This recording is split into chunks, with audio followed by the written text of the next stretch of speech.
오늘 말씀은 창세기 18장, 성경책 첫 번째 책이죠. 창세기 18장 16절부터 33절 말씀까지 이 부분을 가지고 5주에 걸쳐서 함께 말씀의 은혜를 나누도록 하겠습니다. 창세기 18장 16절부터 33절, 구약성경 21쪽에서 22쪽 정도 됩니다. 찾으신 줄 알고 저와 여러분이 한 절씩 번갈아 가면서 읽고 마지막 절은 합독하겠습니다. 제가 먼저 봉독합니다. 그 사람들이 거기서 일어나서 소돔으로 향하고 아브라함은 그들을 전송하러 함께 나가니라. 여호와께서 이르시되 내가 하려는 것을 아브라함에게 숨기겠느냐. 아브라함은 강대한 나라가 되고 천하 만민은 그로 말미암아 복을 받게 될 것이 아니냐. 내가 그로 그 자식과 후손에게 명하여 여호와의 도를 지켜 의와 공도를 행하게 하려고 그를 택하였나니 이는 나 여호와가 아브라함에게 대하여 말한 일을 이루려 함이니라. 여호와께서 또 이르시되 소돔과 고모라에 대한 부르짖음이 크고 그 죄악이 심히 무거우니 내가 이제 내려가서 그 모든 행한 것이 과연 내게 들린 부르짖음과 같은지 그렇지 않은지 내가 보고 알려 하노라. 그 사람들이 거기서 떠나 소돔으로 향하여 가고 아브라함은 여호와 앞에 그대로 섰더니 아브라함이 가까이 나아가 이르되 주께서 의인을 악인과 함께 멸하라 하시나이까. 그 성중에 의인 50명이 있을지라도 주께서 그곳을 멸하시고 그 50의인을 위하여 용서하지 아니하시리이까. 주께서 이같이 하사 의인을 악인과 함께 죽이심은 부당하오며 의인과 악인을 같이 하심도 부당하니이다. 세상을 심판하시는 이가 정의를 행하실 것이 아니니이까. 여호와께서 이르시되 내가 만일 소돔 성읍 가운데서 의인 50명을 찾으면 그들을 위하여 온 지역을 용서하리라.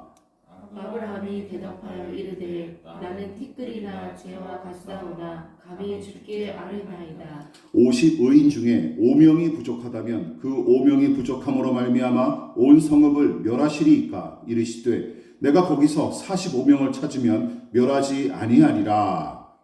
아브라함이 또 이르되 거기서 40명을 찾아치면 어찌하려 하시나이까. 이르시되 40명으로 말미암아 멸하지 아니하시리라.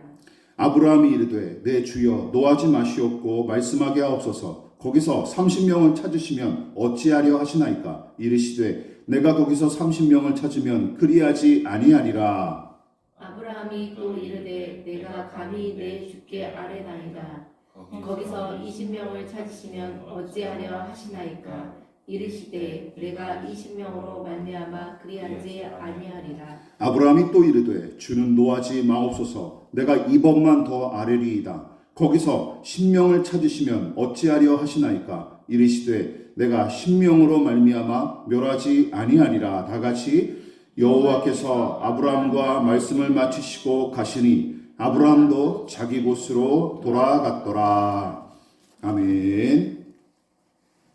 예, 말씀의 제목을 우리 다 같이 한번 읽어보시겠습니다. 자, 시작. 아브라함의 기도. 예, 아브라함의 기도. 그리고 소제목으로는 중보기도의 의의와 그 출발이라는 제목으로 말씀의 은혜 함께 나누도록 하겠습니다. 여러분, 기독교 신앙에서 기도는 성경 말씀 못지않게 매우 중요한 위치를 차지하는 신앙 행위 중 하나입니다. 신앙에서 기도란, 우리 기독교 신앙에서 기도란 단지 소원 성취의 도구가 아닙니다. 물론 다른 종교와 마찬가지로 기독교 신앙에서 요구하는 이 기도도 소원 성취의 요소를 반드시 포함하기는 하지만 오로지 그것만을 위해 기도하는 것은 기독교 신앙의 목표와 상당히 거리가 멉니다. 여러분 기억하십시오. 그래서 우리는 기도를 이렇게 정의 내려야 해요. 한 사람이 하나님과 관계를 맺어 친밀히 교제하는 영적인 수단과 통로, 또한 자신의 약함과 한계를 인정하는 죄인의 고백, 그리고 하나님을 향한 전폭적인 신뢰를 보여주는 믿음의 행위, 이것이 바로 기독교 신앙에서 가르치는 기도의 정의이자 핵심이라고 할 수 있습니다. 그래서 성경은 기도의 중요성을 매우 강조하는 만큼 하나님께 기도로 아뢰기를 자주 명령하고 있는 것이죠. 그만큼 중요하기 때문입니다. 또한 그만큼 교회 안에서 시행하는 기도의 명칭과 종류도 각각의 모임과 또한 기도의 목적에 따라 천차만별이지만 성경이 기도의 종류를 따로 분류하여 가르친 적은 없습니다. 다만 개신교에서 필요에 따라 기도의 종류를 나누고 거기에 어떤 이런저런 명칭을 부여하기는 했는데 자주 언급하는 기도의 종류와 명칭을 몇 가지 언급하면 다음과 같죠. 많이 들어보셨을 거예요. 개인기도, 대표기도, 축복기도, 금식기도, 헌금기도, 작정기도, 중보기도 등이 대표적이죠. 그리고 그 외에 무슨 귀신을 쫓는 등의 특수한 사안을 위해 무슨 축귀기도나 대적기도, 또한 목사가 개인적으로 안수를 받은 목사가 개인적으로 하는 안수기도를 시행하는 곳도 있으며 심지어 성경에도 나와 있지 않는 무슨 방패기도, 안찰기도, 관상기도, 땅밟기 기도 등의 미신적 요소가 가미된 기도도 교회 안에서 그럴듯한 이름과 명분까지 동원하여 시행하는 교회와 단체도 적지 않습니다. 어쨌든 기도에 관련된 용어 대부분은 교회 공동체와 개인의 필요에 따라 부여한 명칭일 뿐 기억하십시오. 성경은 무슨 기도의 종류를 명확하게 구분하여 나누거나 가르친 적이 없어요. 따라서 기도의 명칭과 방법이 성경의 문맥과 내용을 충실히 반영하면 상관없지만 문제는 성경의 가르침과 거리가 먼 방식으로 기도하는 것은 물론이고 기도의 대상이신 하나님을 거의 염두에 두지 않은 채 소원 성취와 개인의 목적 달성을 위한 기도로 써먹는 모습이 횡행하기 때문이죠. 이런 부분들은 문제라는 것입니다. 본문에 기록된 아브라함의 기도도 마찬가지입니다. 특히 본문의 이 이야기가 중요한 이유가 있어요. 이전까지는 아브라함이 하나님의 말씀을 듣고 따르는 모습만 쭉 기록했을 뿐 그가 하나님께 매달려 기도하는 모습은 거의 이전에는 찾아볼 수가 없는데 오늘 본문인 이 18장 본문이 여호와 하나님의 말씀을 듣고 그분께 기도하는 아브라함의 모습을 가장 상세하면서도 길게 기록했기 때문이에요. 그러니까 아브라함이 기도한 장면을 찾자면 이 18장을 찾는 게 제일 좋습니다. 그뿐만이 아닙니다. 본문에 기록된 그의 기도가 중요한 또 한 가지 이유는 아브라함이 소돔 땅에 사는 조카 롯과 그 가족을 위해 하나님께 간구했던 이 기도를 많은 사람들이 흔히 중보 기도의 대표적인 사례로 언급하기 때문이죠. 그래서 오늘부터 5차례에 걸쳐 기도에 관한 이 전반적인 내용과 특별히 중보 기도가 어떤 은혜와 효력이 있는지에 대해서 함께 살펴보고 은혜를 나누도록 하겠습니다. 자, 그렇다면 아브라함의 기도, 즉 그의 이 중보의 기도는 어떤 의미와 특징을 지녔고 그 기도를 가능케 한 토대와 출발점은 무엇일까요? 자, 우선 여기 계신 분들도 아마 낯설겠지만 중보라는 말은 일상생활에서 잘 쓰지 않는 낯선 단어인데 우리 일상에서 비슷한 뜻으로 사용하는 단어는 이거죠. 중개, 중재라는 말을 더 사용합니다. 이거는 많이 들어보셨을 거예요. 중개, 공인중개사 사무소 할 때 그 중개도 마찬가지예요. 그렇다면 중보는 어떤 의미를 지니고 있을까요? 자, 이렇게 생각해 볼 수 있습니다. 중보란 두 가지 뜻으로 정의해 볼 수 있는데 자, 우선은 두 사람 사이에서 일을 주선하는 사람이라는 일반적인 의미와 함께 국어사전에 나와 있는 거예요. 두 번째 의미로는 이게 있어요. 신과 한 사람 사이를 화해시키고 교제를 유지하도록 하는 일. 그리고 더 자세하게는 예수 그리스도가 인류의 죄를 지고 십자가에서 보혈을 흘리고 죽은 일로 정의하며 종교적 의미까지 자세하게 국어사전이 소개하고 있습니다. 따라서 이 사전적 의미만 놓고 보더라도 중보라는 단어 자체에 중보자 혹은 중개인의 의미가 이미 포함되어 있는 거예요. 자, 이처럼 국어사전은 하나님과 사람 사이를 잇는 이 중보, 중개의 역할, 즉 중보자는 오직 예수님 한 분뿐임을 지적하고 있습니다. 이런 사전적 정의는 그리고 성경의 내용과도 일치해요. 자, 한번 볼까요? 디모데전서 2장 5절 같이 한번 읽어보겠습니다. 시작. 하나님은 한 분이시요 또 하나님과 사람 사이의 중보자도 한 분이시니 곧 사람이신 그리스도 예수라.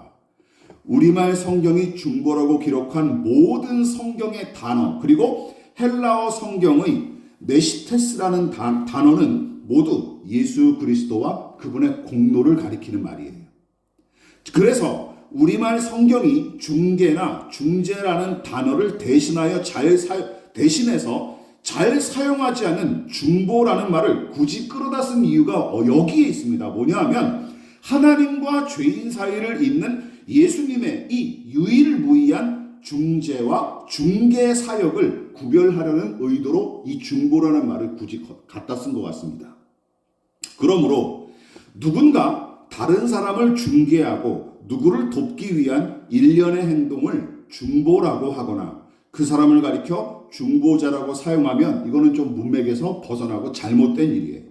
물론 교회 안에서도 중보하다라는 말을 사용할 때는 남을 돕기 위한 기도의 의미로 사용하지만 중보라는 말 자체가 성경에서도 독특하면서 특별한 위치를 차지하는 터라 함부로 가져다 쓰면 본래 그 단어가 지닌 의미가 퇴색할 뿐만 아니라 오용하거나 남용하기 쉬운 까닭에 주의해야 마땅합니다.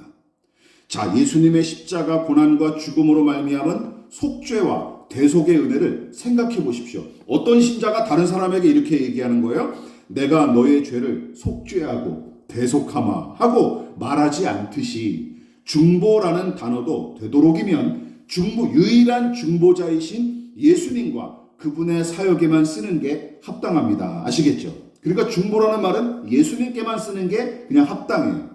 무엇보다 틀린 건 아니지만 그게 합당하다라는 얘기죠. 무엇보다 남을 돕기 위해 기도하는 행위를 가리키는 말로서 성경에 직접적으로 기록된 단어가 바로 우리 주보에도 나와 있는 도고라고 하는 말인데 바울이 디모데에게 쓴 첫 번째 편지에 그 말이 잘 나타나 있습니다. 자, 디모데전서 2장 1절 읽어볼게요. 시작. 내가 첫째로 권하노니 모든 사람을 위하여 간구와 기도와 도고와 감사를 하되, 여기서 도고라는 말이 바로 영어로 intercession이라는 말인데 이 말이 KJV 성경에서는 총 10군데 쓰였고 그 쓰임새는 3가지로 나눌 수 있습니다. 어떻게? 이렇게 3가지. 먼저 기도와 부탁이라는 일반적인 의미로 사용한 부분이 3곳이고 또 다른 의미로는 한 사람이 다른 사람을 위해 기도한 경우가 2군데서 쓰였어요. 그리고 마지막으로 삼위일체 하나님께서 죄인을 돕기 위해 기도하신다는 의미로 사용할 때 5번이 쓰였습니다. 5번. 또한 현대어로 잘 번역된 NIV는 디모데전서 오늘 우리가 읽었던 2장 1절과 이사야서 53장 12절에 단 2번만 이 인터세션이라는 단어를 썼어요. 그러므로 우리말 성경의 기록과 그 의도를 따른다면 우리는 이렇게 정리할 수 있어야 됩니다. 중보보다는 어떤 말을 주로 쓰는 게 좋다? 도고나 혹은 대신 빌어준다는 말인 대도를 쓰는 게 더 적합하다. 남을 위해 기도한다라고 할 때는 이 말을 쓰는 게 좀 더 적합하다는 말이죠. 따라서 굳이 중보라는 말을 쓰고 싶다면 단독으로 쓰기보다는 어떻게? 중보의 기도라고 번역한 표준 세번역 성경을 따르고 간략하게는 중보 기도로 부르는 것이 무난합니다. 아시겠죠? 그러니까 중보라는 말을 단독적으로 쓰면 이거는 좀 뭔가 맞지 않는다는 얘기예요. 중보라는 단어는 누구에게만 어울린다? 예수님께만 어울린다는 사실을 여러분들이 염두에 두시기 바랍니다. 자, 좀 장황했는데 정리하자면 중보란 말은 하나님과 죄인 사이를 중보하시는 예수님께만 해당하는 말이므로 남을 돕기 위해 기도한다는 말을 쓰려면 도고나 대도 혹은 중보의 기도, 중보 기도라고 해야 맞습니다. 아시겠죠? 그걸 기억해, 구분해야 돼. 근데 이제 우리 개신교 신자들이 그걸 구분하지 않고 막 중보해 줄게 막 그렇게 쓰니까 제가 이렇게 장황하게 언급한 거예요. 특히 중보 기도라는 말을 사용할 때는 남을 돕기 위한 기도의 의미로 써야지 예수님의 중보 사역처럼 사용해서 마치 기도로 도우려는 대상과 하나님 사이를 기도하는 사람이 중재한다거나 혹은 이런 식으로 기도하는 사람의 어떤 영역이나 공로로 부족한 부분을 채운다는 생각은 애초부터 잘못입니다. 그것은 알게 모르게 중보자이신 예수님을 대신하겠다는 오만한 태도에 불과하기 때문이죠. 바로 이 부분이 중보 기도란 용어를 잘못 이해하고 적용한 데서 비롯된 대표적인 오용, 남용 사례입니다.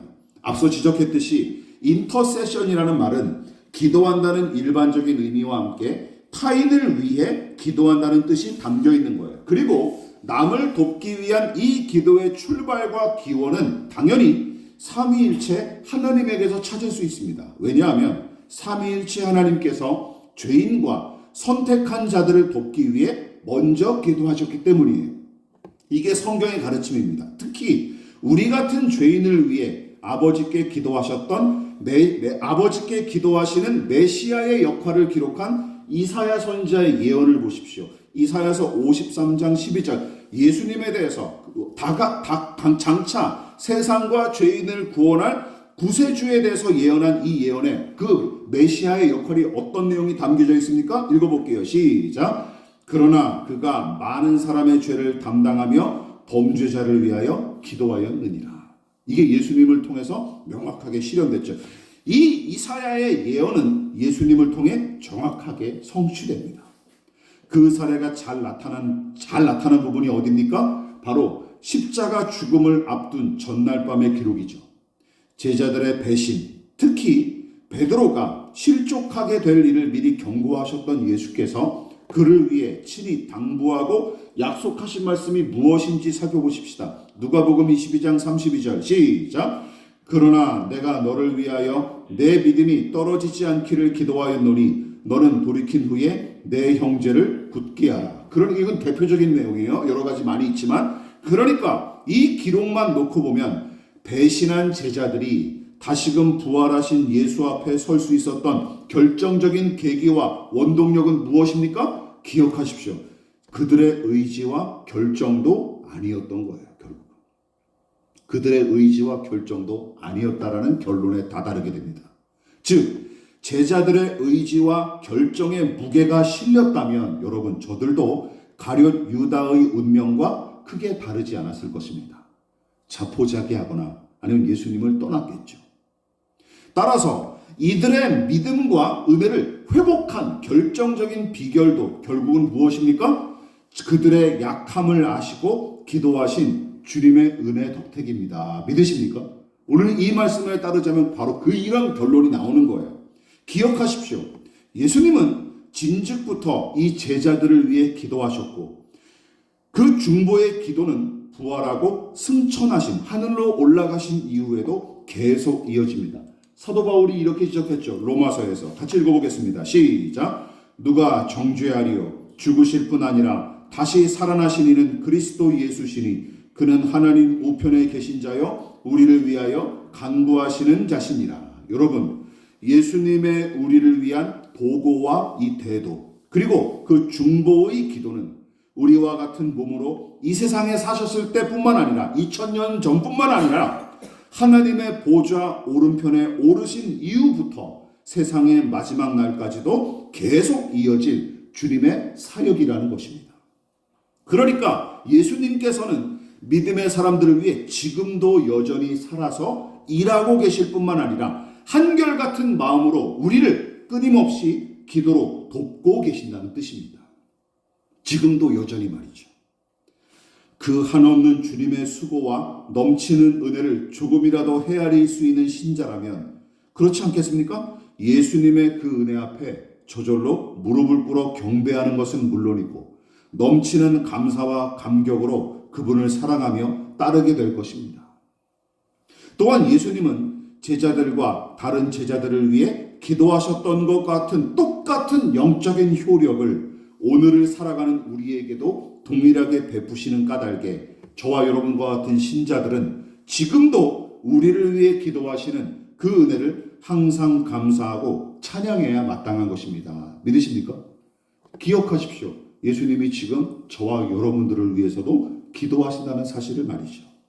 그런데 우리를 위해 기도로 도우시는 분이 예수님만이 아닙니다. 우리와 함께 하시는 성령 하나님께서도 예수님처럼 우리의 연약함을 돕기 위해 지금도 기도하고 계십니다. 또 다시 사도 바울이 이렇게 가르치고 있죠. 시작.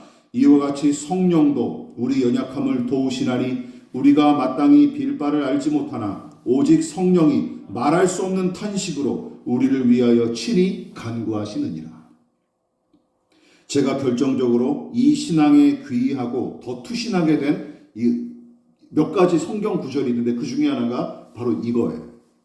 사도 바울은 성령 하나님께서 우리의 연약함을 어떻게 도우신다고 가르치고 있습니까? 우리가 무엇을 어떻게 구해야 할지 제대로 알지 못하는, 그야말로 기도할 의지조차 생기지 않아 그저 탄식만 내뱉을 때도 그런 우리를 불쌍히 여기시고 우리를 대신하여 친히 아버지 하나님께 기도하신답니다. 이 부분을 염두에 두십시오.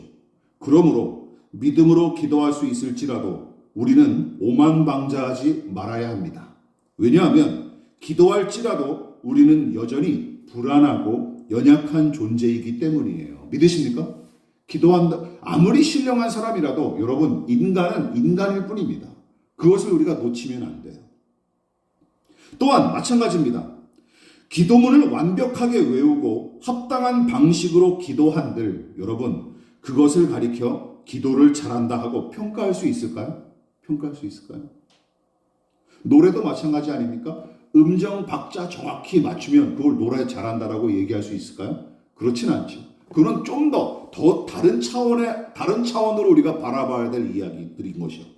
또한 기도하는 사람의 영적인 상태가 늘 믿음으로 순결하고 합당한지 생각해 보면 우리는 그렇지 않다 하고 솔직하게 고백하지 않을 수 없습니다. 기도할 때 어떤 생각이 드는지 아십니까? 기도할 때면 무슨 갑자기 그 시간에 순결하고 무슨 항상 정의롭고 올바른 생각만 하는지 아십니까? 해보신 분들 다 아실 거예요. 잡다한 생각과 더러운 마음이 기도할 때마다 늘 뒤엉켜 있기 마련입니다. 이 자연스러운 일이에요. 이상한 일이 아니라 한 인간으로서 자연스러운 일이에요.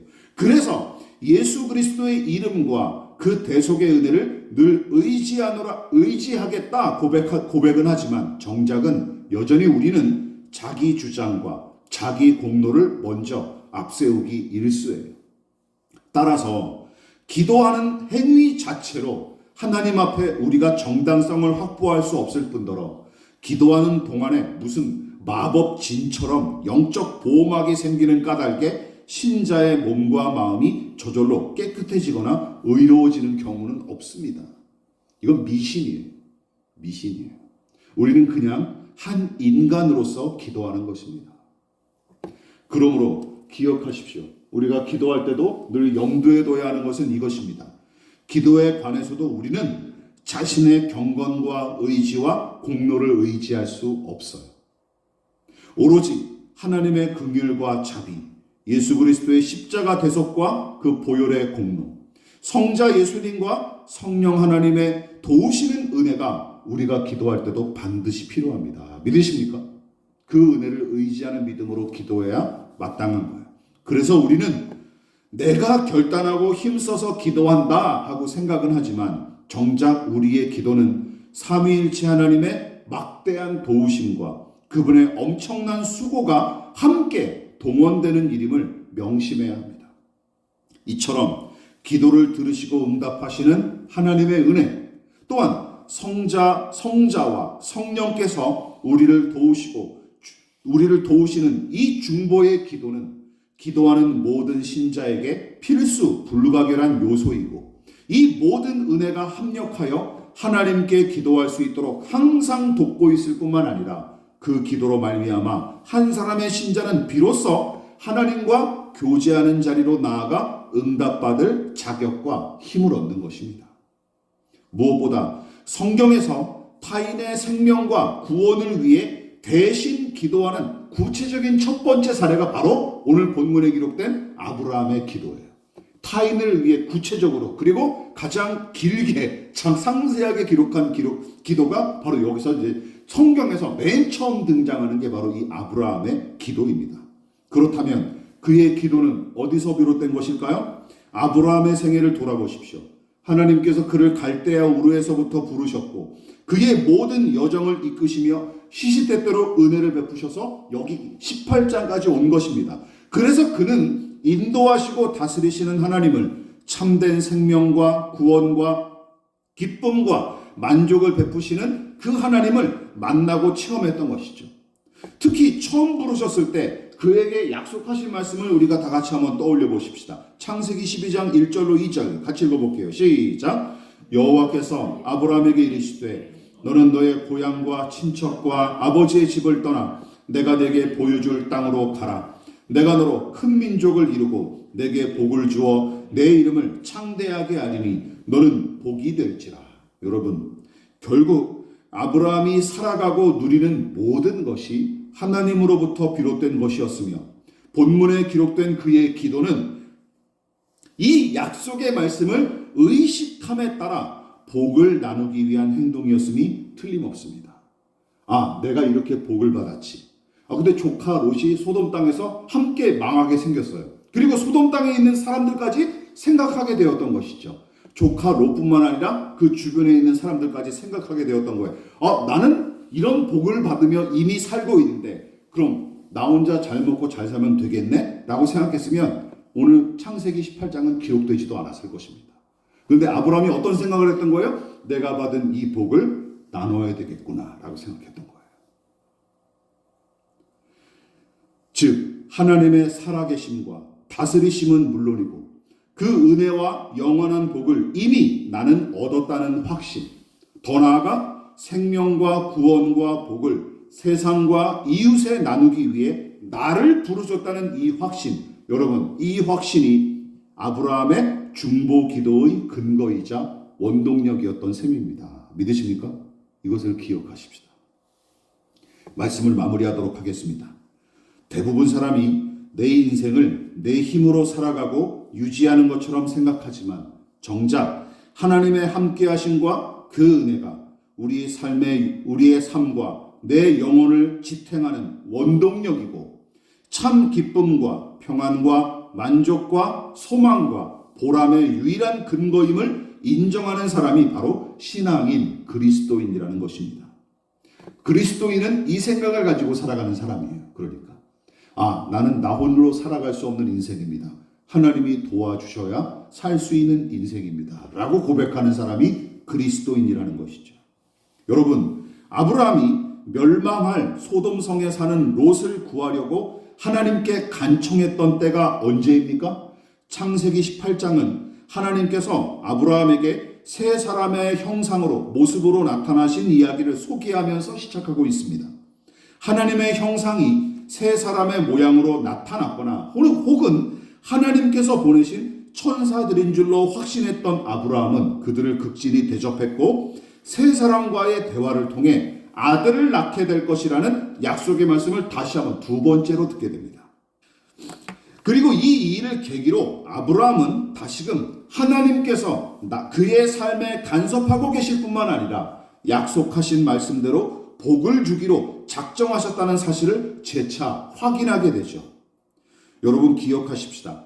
세상과 이웃을 위한 중보의 기도는 바로 여기서부터 시작되고 출발되는 것입니다.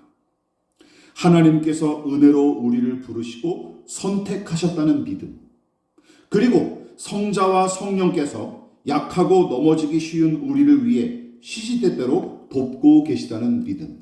그래서 삼위일체 하나님께서 우리 인생을 책임지시고 돌보고 계신다는 믿음이 중보의 기도와 도구의 진정한 의의이자 근간이자 출발임을 명심해야 할 것입니다.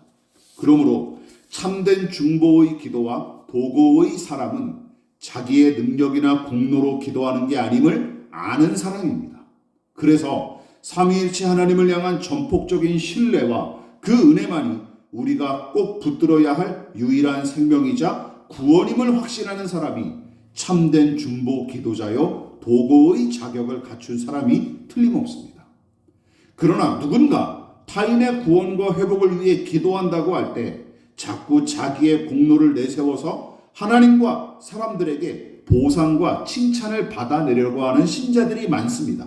또한 기도하는 사람의 신령함과 무슨 영험함이 중보기도의 무슨 확실한 효력인 것처럼 착각하는 미신적인 행태들도 교회 안에 비일비재하죠. 주의하십시오.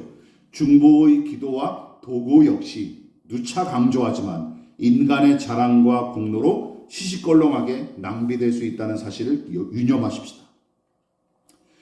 따라서 항상 하나님의 은혜를 의식하며 살아가고 그 바탕 위에 서 있지 않으면 모든 경건의 모양은 그저 무가치하고 무의미할 따름입니다. 또한 성자와 성령께서 우리를 위해 기도하고 계십니다. 이 사실을 늘 죽을 때까지 염두에 두고 사십시오. 따라서 나를 위해 기도해 줄 사람이 없다고 투덜대지 마십시오.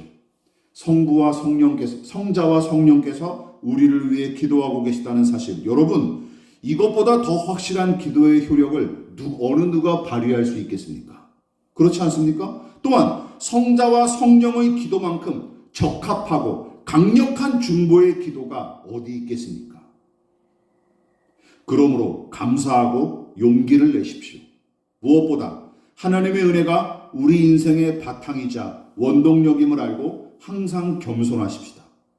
또한 남을 위해 기도한답시고 유세 떨거나 으스대지 마십시오. 그리고 신령한 채, 고상한 채하며 자기를 높이는 우를 범하지 마십시다. 우리의 유일한 중보자이시며 완전한 중보 기도자가 되시는 예수님과 성령님을 늘 의지할 수 있는 저와 여러분 되시기를 주님의 이름으로 부탁을 드리겠습니다. 또한 이 기도의 정신으로 무장하고 실천함으로써 이웃을 섬기고 더불어 세상의 빛과 소금의 역할을 온전히 감당하는 저와 여러분 되시기를 진심으로 축원을 드리겠습니다. 그러므로 너희는 이렇게 기도하라.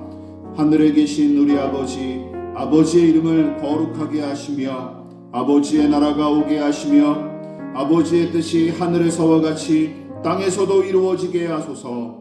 오늘 우리에게 일용할 양식을 주시고 우리가 우리에게 잘못한 사람을 용서하여 준 것 같이 우리 죄를 용서하여 주시고 우리를 시험에 빠지지 않게 하시고 악에서 구하소서.